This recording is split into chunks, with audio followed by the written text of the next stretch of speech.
Who's going to go first? Yeah. You're welcome to either speak there at the table, or if you want to come to the podium. Okay. All we need you to do is just state your name. And Peter Goodman. And before I start, I got to say I enjoyed that performance, particularly because it kind of made me sad as well as enjoying it. But I want to thank you all for scheduling this discussion today. Obviously, we think it's a critical one, and so do some of you. I'll briefly introduce the subject, why we need a Citizens Police Oversight Committee or board or review board, and how it would help Las Cruces. Dr. Earl Nissen will then talk about how it's working in some other places, particularly where there are hybrid models involving OIC, as I think we might end up doing here if you folks approve this. And then NAACP Chair Dr. Bobby Green will discuss in more detail the nature of the problem here and what else is being done or trying to be done about that. And then finally, one of the counselors urged us to start by playing the 38-second video in which Amelia Baca is shot to death. I was asked not to do that, so obviously we won't. Without getting into the details of that, most of you have probably seen it. That video is troubling. Even law enforcement professionals that I've shown it to or talked to about it, who think that the shooter did not disobey any rules, are really troubled by it and think they would have handled it otherwise. 2 points from the standpoint of what we're talking about today. One is, a year and a month out, we have no information from the Chief of Police, the 3rd Judicial District Attorney, the City Manager, the Attorney General of the State of New Mexico, nothing from nobody. We don't know if the officer is going to be charged or has been cleared.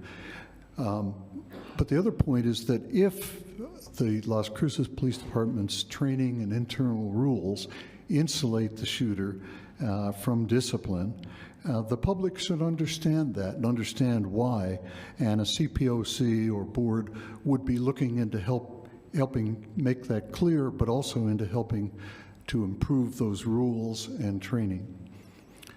As Dr. Green will discuss, Amelia Baca is not alone. Folks could reasonably argue over the details of any of these shootings, but I don't think anyone could deny that there have been a disproportionate number of what we'll call questionable shootings for a city our size in the last few years. So what would a Citizens Police Oversight Board do? Many things. First, obviously, it would bring the public into the process. Focusing more brains on any problem at issue, we often reach some wisdom. But in addition here, a diverse board, including people often marginalized in the U.S. and even Las Cruces, would bring fresh ideas to the discussion. And by opening up the discussion, we'd both improve law enforcement and educate the community. The board would review policies, practices, and procedures and recommend improvements. It might have identified a problem like the chokehold that Officer Smelser used on Mr. Valenzuela, and which was later abrogated as an approved tactic. It might or might not have identified that. We don't know because it didn't exist. There's also, to give you another example of what I would hope a board would do, there's a legitimate issue about how far you chase somebody who's got a warrant out on him or her for drinking in public, urinating in public, DWI, whatever it might be, but not a violent crime. Obviously, if you stop a car and somebody in there has a warrant for a really violent offense or is a present danger to the public, you want to get that person off the streets.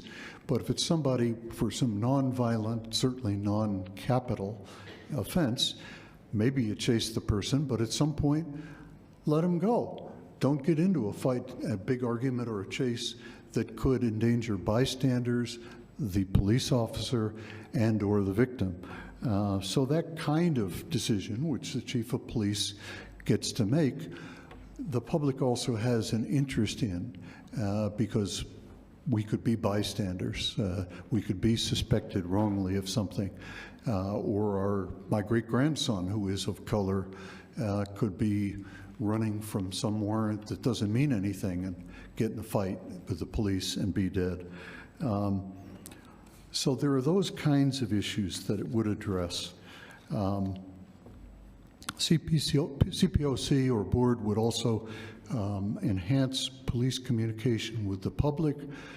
First of all, it would be open to and encourage and likely gain some trust in people who are afraid to bring complaints about the police to the police because, wrongly I think, they probably think, they may think they won't get to leave the police station if they bring a complaint about the police to the police.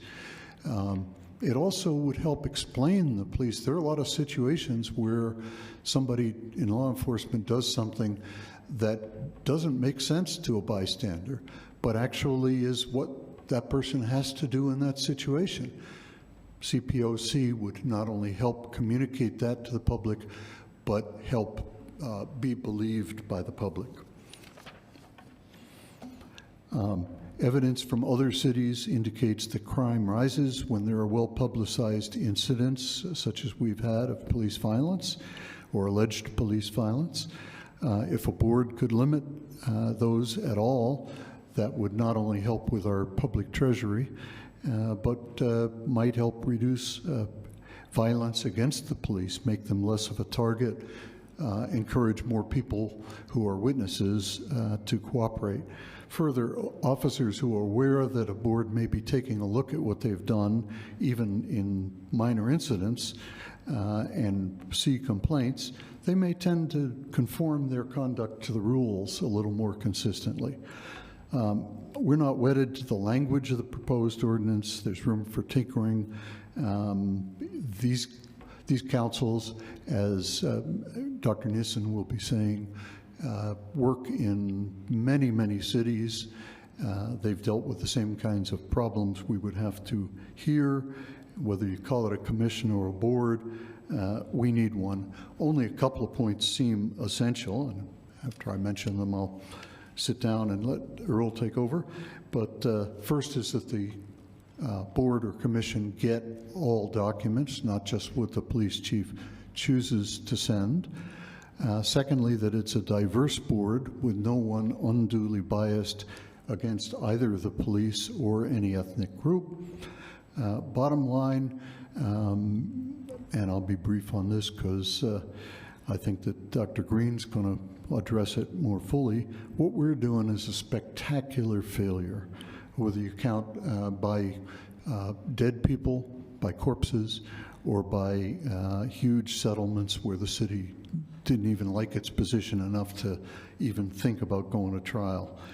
And while ultimately the safety of our police officers is essential and a top priority, some potential changes might help on that score, and other suggestions would improve citizens' safety without unduly endangering police. Ultimately, the knowledge that working officers have of what they see on the street is essential, but opening the discussion up in a way that forces the police administration to look at alternatives but leaves law enforcement able to reject suggestions and advice cannot hurt. Dr. Nissen?